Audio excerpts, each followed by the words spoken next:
네, 인사하겠습니다. 마라나타. 잘 지내셨죠?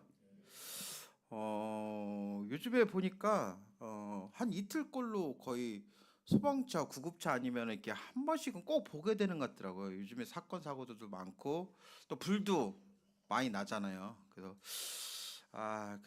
정말 주님이 우리를 보호해 주시지 않으면 우리의 삶은 정말 너무도 연약하구나.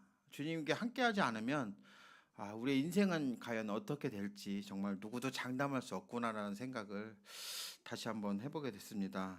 제가 토요일 날 얼마 전에 주차장에 제 차 세웠는데 차를 누가 또 받았어요.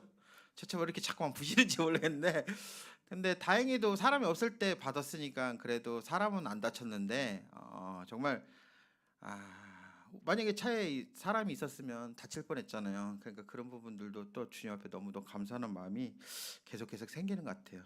우리 보호해 주신 주님 앞에 너무도 감사함을 드립니다. 우리 찬송 한 장 하시겠습니다. 예배 찬송가 216장입니다. 예배 찬송가 216장입니다.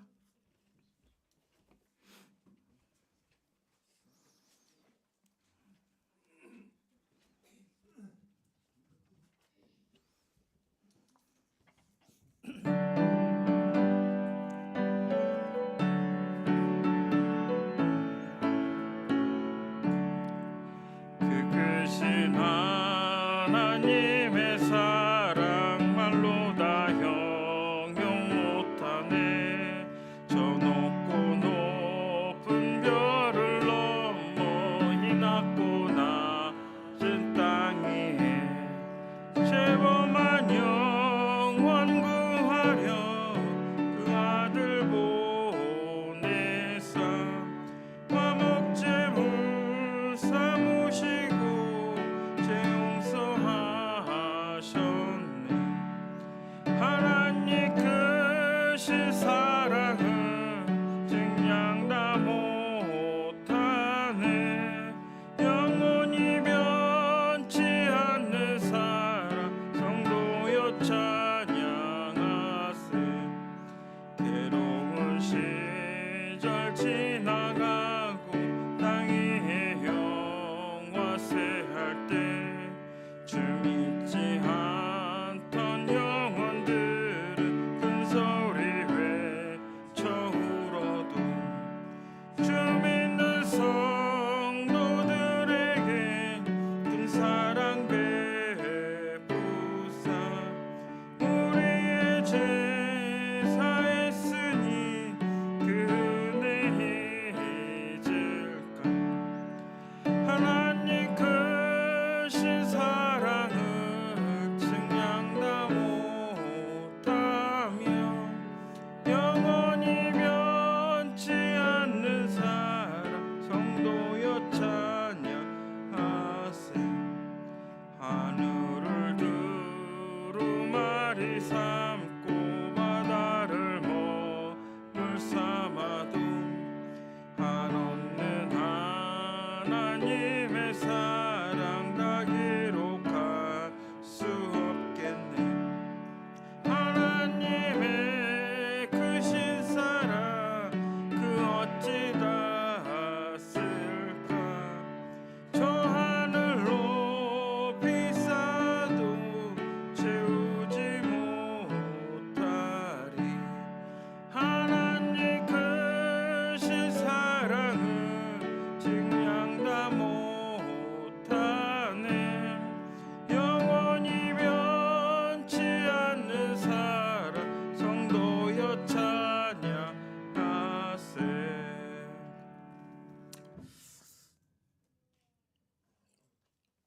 네, 우리가 하나님의 사랑은 정말 너무도 무한합니다. 그 측량을 우리가 다 할 수 없어 너무도 감사하는 마음이 들지요. 하나님의 사랑은 정말 끝도 없습니다. 예전이나 지금이나 정말 변치 않게 우리를 사랑해 주심에 너무도 감사합니다. 우리 성도님들은 사탄이 가장 두려워한 것이 무엇인지 아십니까? 사탄이 가장 두려워하는 게 뭘까요? 예. 당연히 하나님은 무서워하겠죠, 그렇죠? 당연히 우리 죄 없으신 하나님은 무서워하지만 그거 말고 사람들에게서 가장 사람들에게 무서워하는 것이 있습니다. 사탄은. 예. 연주자님이 계속 말씀하고 계시는데 기도입니다. 기도. 예.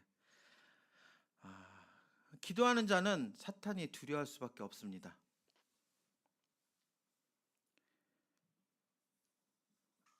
기도는 하나님의 은혜를 여는 열쇠이며 사탄의 침입을 막는 자물쇠라고 말하고 있습니다. 그래서 함께 기도하는 가정이야말로 정말 그 누구도 해방할 수 없는 그런 가정이라고 말하고 있습니다. 그렇기 때문에 이를 잘 아는 사탄들은 사람들에게 기도를 빼앗기 위해서 정말 엄청난 수고와 많은 시간을 투자를 합니다. 그래서 누군가 이렇게 말을 했습니다. 사탄의 한 가지 관심은 사람들이 기도하지 못하게 하는 것이다. 사탄은 기도 없는 성경 공부, 기도 없는 봉사, 기도 없는 헌신이 안심한다. 사탄은 우리의 수고를 비웃고 우리의 지혜를 깔보고 웃지만 그러나 우리가 기도할 때 사탄은 두려움에 떤다 라고 말하고 있습니다. 그래서 정말 사탄의 존재를 무색하게 만들기 위해서는 우리는 무엇을 해야 될까요? 기도를 해야 됩니다. 끊임없이 우리는 기도를 해야 돼서 정말 사탄이 우리를 방해하지 못하도록 우리는 기도하시는 우리 성도님 되시기 바랍니다. 전달 복습을 하겠습니다. 전달은 제가 기도라는 주제를 가지고 말씀을 드렸어요. 그래서 기도의 뜻은 싸우다, 애쓰다, 힘을 다하다의 뜻도 가지고 있다고 말씀을 드렸습니다. 그래서 기도를 영적 전쟁이라고 말하고 있습니다. 그래서 그럼 성경에서 무슨 기도란 어떻게 말하고 있는가에 대해서 제가 말씀을 드렸는데, 첫 번째, 기도는 영혼의 호흡이라고 말씀을 드렸습니다. 기도하지 않는 자는 영적으로 죽은 자라고 말씀을 드렸어요. 그래서 기도들 많이 하시죠? 하나님을 만나기 위해서는 우리가 매일매일 끊임없이 계속 기도를 해야 됩니다. 그래서야 하나님과 만날 수 있습니다. 두 번째는 기도는 하나님과 영적 교제라고 말씀을 드렸습니다. 우리 삶을 살다 보면 우리가 어딘가 모르게 꽉 막혔다는 그런 느낌이 드실 때가 있지 않습니까? 그렇죠? 살면서 뭔가 모르겠는데 어딘가 꽉 막힌 것처럼 그렇게 느낄 때가 있을 거라고 생각이 듭니다. 그것은 하나님과 영적 교제가 막혔기 때문입니다. 그러기 위해선 우리가 그 막힌 것을 뚫기 위해서는 매일매일 기도하시는 성도님 되시라고 말씀을 드렸습니다. 세 번째, 기도는 징벌을 피할 수 있는 방법이다. 기도만큼 우리 죄를 용서받기 좋은 약은 없습니다. 우리가 정말 수많은 죄를 졌지만 하나님 앞에 무릎 꿇고 기도한다면 하나님은 우리를 반드시 용서해 줄 거라고 말씀을 드렸습니다. 그리고 네 번째, 기도는 성도의 의무라고 말씀을 드렸어요. 우리는 하기 싫어도 해야 하는 일들이 있습니다. 우리나라의 4대 의무처럼 우리는 하기 싫어도 꼭 해야 되는 그런 의무처럼 기도는 믿는 자에게 반드시 해야 될 의무입니다. 그렇기 때문에 기도를 안 할 수는 없어요. 믿는 자는 꼭 해야 되는 하나님의 명령이기 때문에 우리는 기도해야 됩니다. 그러면 우리 기도를 얼마큼 해야 될까요? 얼마큼 해야 될까요? 많이 할수록 좋습니다. 그렇기 때문에 기도를 많이 하시는 우리 성도님 되시기 바랍니다. 다섯 번째, 기도는 고난의 문제를 해결하는 방법이라고 말씀을 드렸습니다. 우리 고민 중에서 85%는 고민할 필요가 없는 고민들을 많이 하고 계십니다. 우리가 고민을 해도 그것이 해결되질 않아요. 그것은 시간이 흘러야지만 그 모든 것이 다 해결하는 고민들이기 때문에 우리는 고민을 해봤자 소용이 없습니다. 그런데 많은 사람들은 그런 고민들을 계속해요. 그럼에도 불구하고 그 고민을 우리를 해결해 주실 분 누구가 계실까요? 우리를 만드시고 우리를 창조해 주신 하나님밖에 없습니다. 그렇기 때문에 그런 고민이 계시면 하나님 앞에 무릎 꿇고 기도하시는 성도님 되시기 바랍니다. 여섯 번째, 기도는 마귀를 쫓는 강력한 무기이다. 기도하는 자는 마귀가 절대로 방해할 수 없습니다. 그래서 하나님이 주신 우리에게 복을 마귀는 절대로 빼앗을 수 없다는 사실을 말씀을 드렸습니다. 그리고 일곱 번째로 기도는 예수님의 이름으로 응답받는 도구라고 말씀을 드렸습니다. 예수의 이름으로 기도하는 자는 우리가 생각하지는 못하는 방법으로 하나님 우리를 축복해 준다는 사실을 잊지 마시기 바랍니다. 우리의 생각은 너무 미약하고 짧기 때문에 우리의 방법으로도 정말 해결할 수 없는 방법을 하나님께서는 놀랍게도 그런 방법으로 우리를 역사해준다는 사실을 우리는 잊지 마시기 바랍니다. 그리고 여덟 번째로 기도는 하나님을 사랑하는 것이다. 어떤 사람이 하나님과 제일 가까운 사람일까요? 기도하는 사람이 하나님과 제일 가까운 사람입니다. 그렇기 때문에 우리가 하나님과 가까우고 싶으신 분들은 정말 끊임없이 기도해 주시기 바랍니다. 우리가 하나님을 사랑하는 것처럼 기도하는 자는 하나님이 우리를 사랑한다는 사실을 우리는 잊지 마시기 바랍니다. 아홉 번째, 기도는 보답이다. 기도는 대적을 막는 벽이고 필요를 채워주는 손이고 천국문을 열쇠며 하나님과 연합하고 하나님과 동행하는 것이라고 말씀을 드렸습니다. 그리고 열 번째, 기도는 훈련이라고 말씀을 드렸습니다. 훈련을 열심히 하지 않는 자는 위기가 오고 시험에 닥치면 넘어지고 무너진다는 사실을 우리 잊지 마시기 바랍니다. 그래서 훈련은 본 게임을 하기 위하여 준비하는 과정이라고 말씀을 드렸습니다. 대충 기억나시죠? 이렇게 제가 말씀을 드렸습니다. 기도는 아는 것만 유익한 것이 아닙니다. 기도는 하셔야 됩니다. 기도는 정말 좋은 거야. 기도는 정말 하나님과 만날 수 있는 기회야. 우리의 죄를 용서해 줄 수 있는 것은 기도밖에 없어. 내가 하나님을 사랑하는 것은 기도밖에 없어. 그런데 그걸 알고만 있으면 효과가 있을까요? 우리가 기도하지 않으면 아무런 효과가 없습니다. 그렇기 때문에 우리가 실천하며 정말 매일매일 기도하며 하나님을 찾는 우리 성도님 되시기 바랍니다. 하나님 지금도 우리의 기도를 듣고 간절히 원하고 계십니다. 하나님은 듣기를 지금 준비하고 계시는데 우리는 그러지 못하는 것 같아요. 내가 필요할 때만 하나님을 찾고 정말 내가 힘들 때, 내가 어려울 때 그때만 하나님을 찾는 것 같습니다. 어려움이 없던, 즐겁던, 슬프던, 기쁘던 매일매일 하나님을 찾으시는 우리 성도님 되시기 바랍니다. 네, 여기까지 말씀을 드렸어요. 자, 오늘의 주제는 기도의 4단계라는 주제를 가지고 말씀을 드리겠습니다. 먼저 하나님 말씀 마태복음 6장입니다.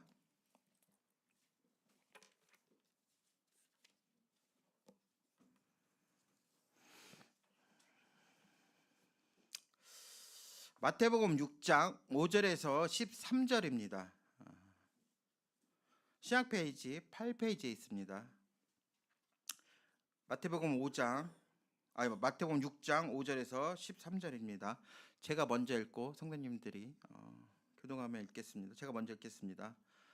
또 너희는 기도할 때 외식하는 자와 같이 하지 말라. 그들은 사람에게 보이려고 회당과 큰 거리 어귀에 서서 기도를 하기를 좋아하느니라. 내가 진실로 너에게 이르노니 그들은 자기 상을 이미 받았느니라.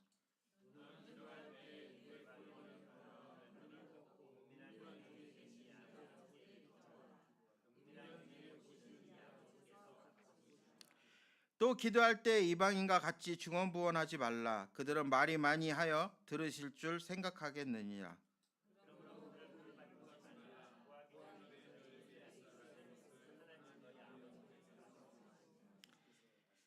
그러므로 너희는 이렇게 기도하라. 하늘에 계신 우리 아버지의 이름을 거룩히 여기심을 받으시며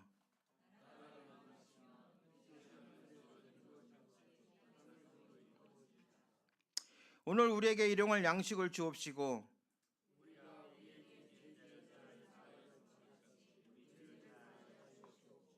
네, 13절 함께 읽겠습니다. 시작. 우리를 시험에 들게 하지 마옵시고 다만 악에서 구하옵소서. 나라와 권세와 영광이 아버지께 영원히 있사옵나이다. 아멘. 네, 감사합니다. 성경 사복음서에는 많은 기도들이 나옵니다. 바리새인들의 기도도 나왔고 또 이방인의 기도도 나왔습니다. 그리고 세리의 기도도 나왔고 과부의 기도도 나왔습니다. 그리고 제자들의 기도도 나왔고, 그리고 예수님이 다락방과 또한 겟세마네 동산에서 기도하는 모습들도 다 나왔습니다.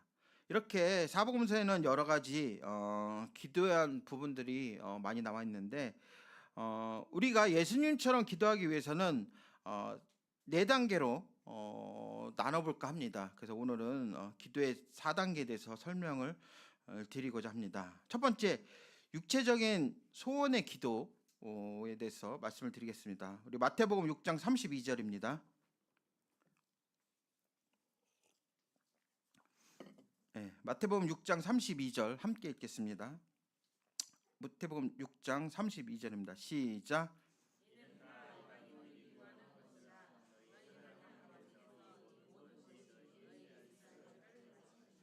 네, 육체적인 기도에 대해서는 1단계는 간단히 말하면 문제가 있거나 육적인 소원이 있을 때만 기도하는 것을 가리키고 말씀을 하고 있습니다. 그래서 대부분 그리스도인들이 70%를 차지하고 있다고 합니다. 그래도 기도하지 않는 사람보다는 낫긴 했지만 1단계 기도는 대부분 육적인 목표를 가지고 기도하는 경우가 너무도 많습니다. 그래서 정말 내가 어려웠을 때, 내가 힘들 때, 그때 하나님을 찾는 그런 기도를 합니다. 그래서 하나님의 뜻과 생각을 살펴보지도 못하고 하나님의 약속을 나의 이기적인 목적으로 기도하는 경우가 많습니다. 그래서 감사와 찬양보다는 간구의 기도가 더 많은 부분을 차지하고 있습니다. 그래서 하나님의 뜻을 생각할 영적 부분을 갖추지 못한 상태예요. 그러니까 거의 초신자 정도 되는 영적인 부분이라고 생각이 듭니다. 그래서 지성이면 감천이라는 말이 있잖아요. 그래서 우리 속담에 지성이면 감천이라는 뜻은 그러니까 뭐 열심히 하면 그 뜻이 이루어진다는 그런 뜻을 가지고 있는데, 습관적인 그런 기도의 모습처럼 우리가 옛날에 그 부모님 세대에 매일매일 막 물 떠놓고 매일매일 기도하잖아요. 그렇죠? 그렇게 하면 꼭 소원이 이루어질 것처럼 빠짐없이 매일매일 기도하는 것처럼 그렇게 열심히 기도만 하면 하나님이 들어주실 거라고 생각을 하면서 그렇게 기도하는 모습들을 보고 있습니다. 그게 1단계입니다. 그래서 여기서 마태복음 6장 7절에 보면 기도할 때 이방인과 같이 중언부언하지 말라. 그들은 말을 많이 하여야만 들을 줄 생각하느니라. 우리가 하나님 앞에 말을 많이 해야 하고 시간을 많이 투자해야 되만 하나님이 그 기도를 들어주는 것처럼 우리는 그렇게 열심히만 기도를 합니다. 이것이 1단계입니다. 그래도 사랑의 하나님은 이 1단계에서 우리를 만나 주십니다. 이 과정을 통해서 우리를 훈련시켜 주시고 계세요. 그리고 그 많은 문제를 허락하시고 그 문제를 통해서 기도하게 만들어 주십니다. 그런 경험을 통해서 믿음을 심어 주시고 기도하는 사람을 훈련시켜 주시고, 이것을 통해서 하나님이 살아계시고 우리를 사랑하신다는 사실을 알려주고 계십니다. 그래서 우리가 기도가 바르지 않아도 하나님이 어느 정도 우리의 기도를 용납해 주십니다. 그래서 처음 믿는 자는 기쁨에 기도를 드려요. 하지만 시간이 흐를수록 낙담이 됩니다. 기도가 들어지지 않으니까요. 하나님은 더 나은 단계를 이끌기 위해서 더 많은 시험과 고통을 우리에게 허락해 주십니다. 그래서 이 단계로 의무의 단계가 접어듭니다. 우리 고린도전서 9장 16절에서 17절입니다. 고린도전서 9장 16절 17절입니다.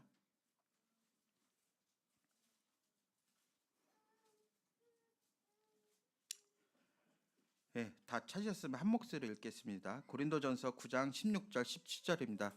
시작.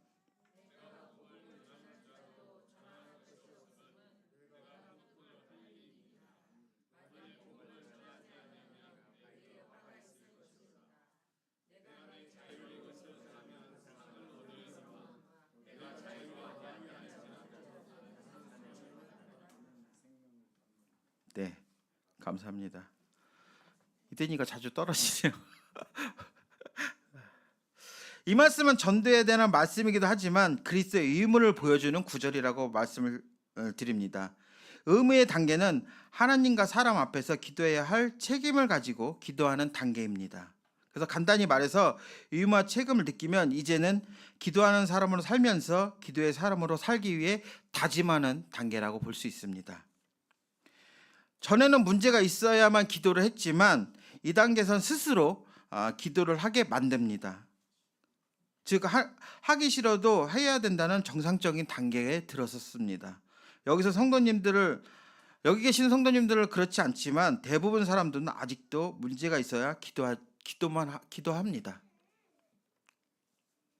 스스로 해결하고 하나님이 아닌 다른 신을 찾거나 하나님 외에 다른 신을 위지합니다.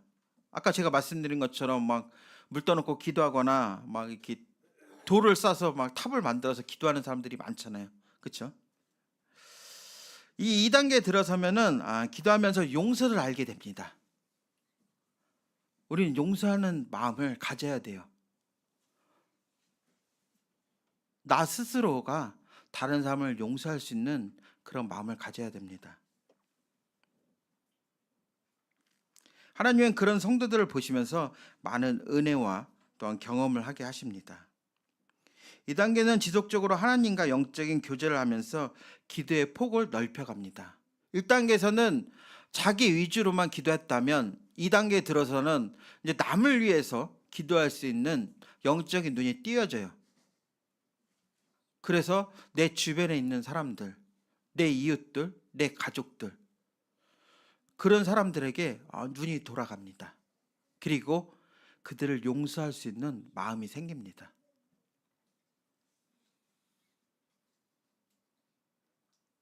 이것이 제2단계의 기도 단계입니다. 그리고 영적인 경험이 많아지게 생깁니다. 근데 이 단계에서는 실패와 부작용이 있어요. 성공한 사람들은 괜찮은데 성공했다가 실패한 사람들은 무너집니다. 그 이유는 하나님이 스스로 이들을 낮추기 위함입니다. 자기 자신이 했다는 것보다는 하나님이 하셨고 나는 할 수 없다는 것을 알려주기 위한 그런 단계입니다. 그래서 하나님만 바라볼 수 있는 그런 경험을 하게 만듭니다. 그래서 나를 더욱 죽이고 순복하는 일에 힘쓸 수 있도록 하나님의 사랑이 들어 있습니다. 십자가에 나의 옛사람을 내려놓고 그리스도 안에서 변화되는 나의 모습을 찾는 단계라고 말씀을 드릴 수 있어요. 자, 세 번째 단계는 골로새서 4장 12절입니다. 우리 골로새서 4장 12절 함께 보시겠습니다.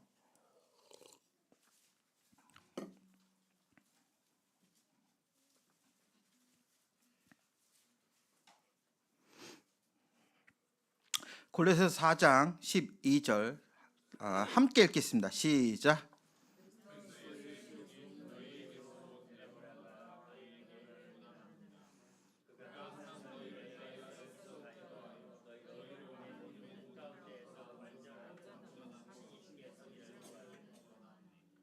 네.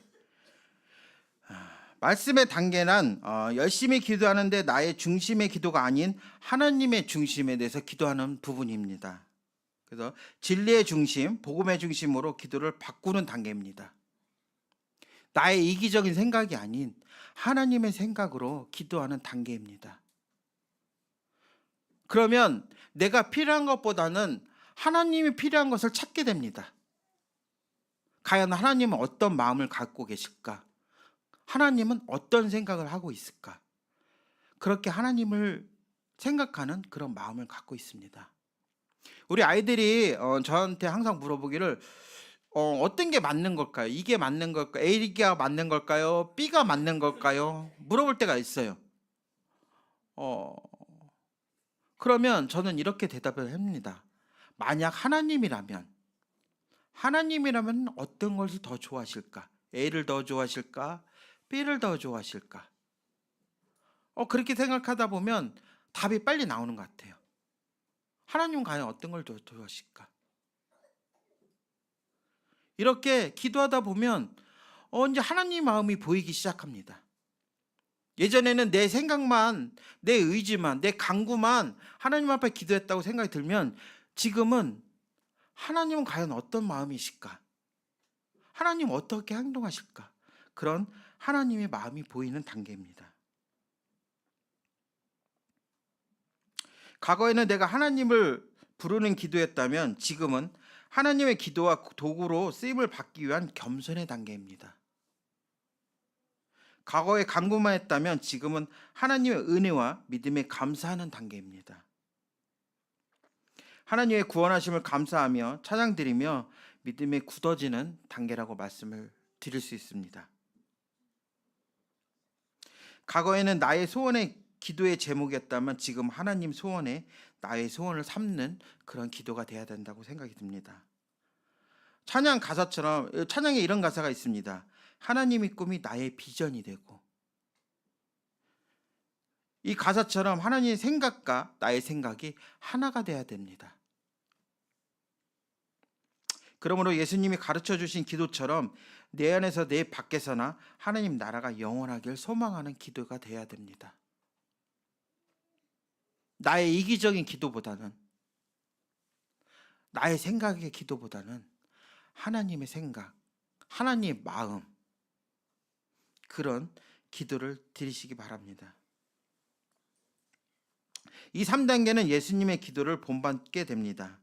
나의 뜻을 소망하는 것이 실패의 원인이었다면 이제 심히 부끄러운 일이라는 것을 깨닫게 되는 단계입니다.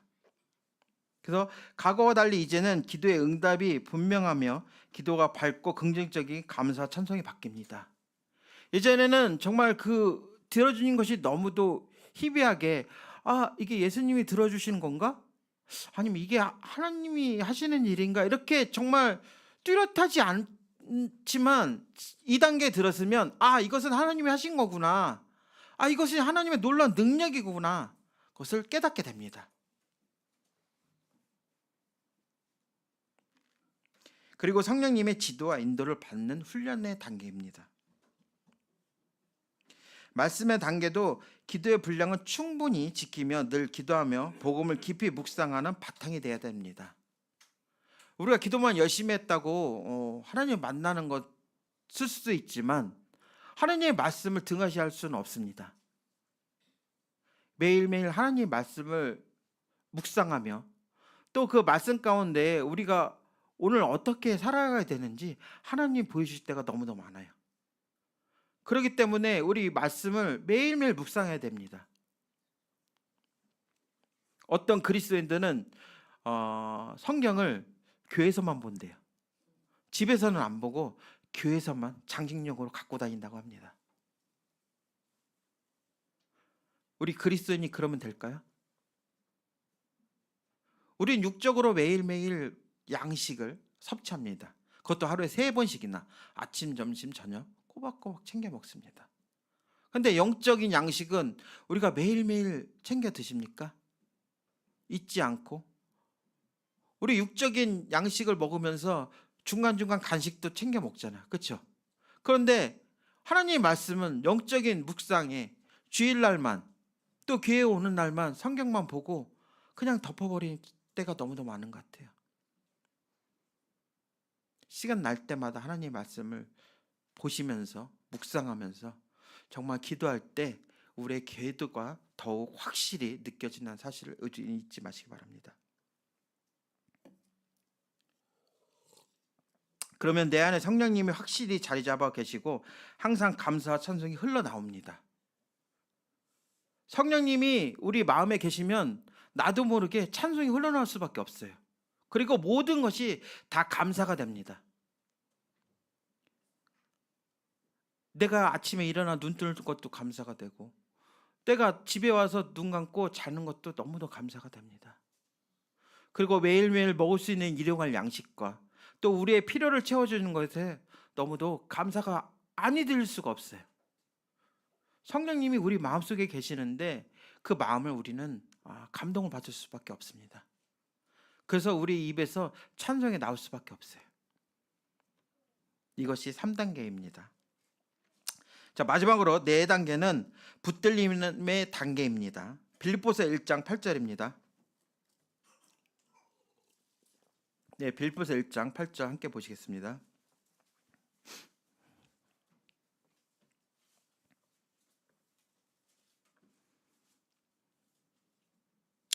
네, 다 찾으셨으면 한 목소리 읽겠습니다. 빌립보서 1장 8절입니다. 시작.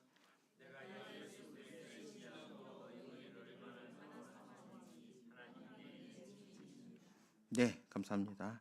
다른 번역 성경에는 이렇게 나와 있습니다. 내가 예수 그리스도의 심장으로 여러분을 얼마나 그리워하는지 하나님이 내 증인이십니다. 이 4단계는 그리스도 예수님의 마음으로 기도하는 삶을 가리키고 있습니다. 즉 성령님이 붙들려서 기도하는 단계입니다. 이 4단계는 하나님의 마음과 예수님의 심장과 성령님의 능력으로 기도함이 무엇인지 실감나게 되는 단계입니다. 전에는 이런 경험을 했지만 명확하지는 않았어요. 이것이 아까 제가 말씀드린 것처럼 이게 성령님이 하시는 걸까? 이게 하나님이 하시는 걸까? 정말 뚜렷하게 명확하지는 않았는데 지금 이 단계에 들어서면 명확하게 됩니다. 하나님이 하셨구나. 하나님의 능력이구나. 이런 게 정확하게 뚜렷하게 나타납니다. 그래서 이제는 하나님과 1대1로 하나님과 하나 되는 교제하는 일상이 됩니다. 마치 에녹처럼, 에녹은 하나님과 얼마나 함께 있었죠? 365년을 함께 있었습니다. 그래서 하나님이 그를 데려가셨어요. 그리고 또 모세는 다른 이스라엘 백성들과 다르게 이스라엘 백성들은 하나님은 이스라엘 백성들에게 나타났어요? 안 나타났어요? 그들은 감히 하나님을 쳐다볼 수 있었어요? 없었어요? 그들은 죽을까 봐 하나님을 쳐다볼 수도 없었어요. 하지만 모세는 어땠어요? 하나님과 대화했습니다. 마치 친구와 같이 대하는 모습처럼 하나님을 대변했어요. 이 단계에서는 하나님과 크신 사랑과 예수님의 희생을 깊이 묵상하는 단계입니다. 그래서 이 마지막 단계에서는 나의 마지막 남은 자아를 완전히 죽이고 하나님과 하나가 되는 과정입니다. 내 모습은 벌써 십자가에 죽었어요. 예수님이 십자가에 달려 돌아가셨을 때 나도 함께 죽었다는 사실을 우리 잊지 마시기 바랍니다. 우리는 새로 태어났어요. 그런데 아직도 나의 옛 모습이 아직도 남아있는 것 같습니다. 내 자아가, 내 자존심이 아직도 막 이렇게 치어 올라올 때가 너무도 많아요. 제가 매일매일 기도하기를 남을 섬길 때 정말 종처럼 섬겨달라고 기도하고 있습니다. 이것이 당연한 것처럼 그렇게 해달라고 기도할 때가 너무도 많아요. 아직도 내 모습에는 자아가 살아있어요. 내 자존심이 너무 강해서 종은 당연한 것처럼 하고 있잖아요. 종이 열심히 일을 하고 와서 주인이 밥을 차리라 그러면 저 일하고 있으니까 좀 쉬었다가 할게요. 그런 말을 하지 않습니다. 종은 당연한 것처럼 그 밥상을 내옵니다. 우리도 그런 마음처럼 이게 당연한 거구나 라는 그런 마음을 가지시기 바랍니다. 우리 옛사람은 죽었어요. 우리는 새롭게 태어났습니다. 그래서 우린 새로운 사람처럼 하나님에게 완전히 붙들려 우리 삶을 사는 그런 단계입니다. 우리 스스로는 살 수 없습니다. 하나님이 우리를 구원해 주시지 않으면 우리는 살 수 없어요. 우리가 하나님에 붙어 있지 않으면 이 삶은 너무나 힘듭니다. 우리가 어떻게 나가야 할 방법도 몰라요. 내가 무엇을 해야 될지, 내가 어떤 일을 해야 될지 우리는 너무도 모릅니다. 하지만 하나님 앞에 붙어 있으면 하나님이 다 알려주세요. 이거는 당연한 겁니다. 우리가 하나님과 붙들려 매일매일 하나님과 동행하는 그런 삶을 사시기 바랍니다. 오늘은 기도의 4단계에 대해서 하나님과 날마다 동행하는 풍성한 삶을 배웠습니다. 이게 아는 것만 중요한 거 아닙니다. 삶의 실천이 필요해야 돼요. 그래서 정말 하나님과 매일 경험하며 정말 놀라운 기적들이 일어나는 그런 삶을 사시는 우리 성도님 되시기 바랍니다. 이상으로 말씀 마치겠습니다. 감사합니다.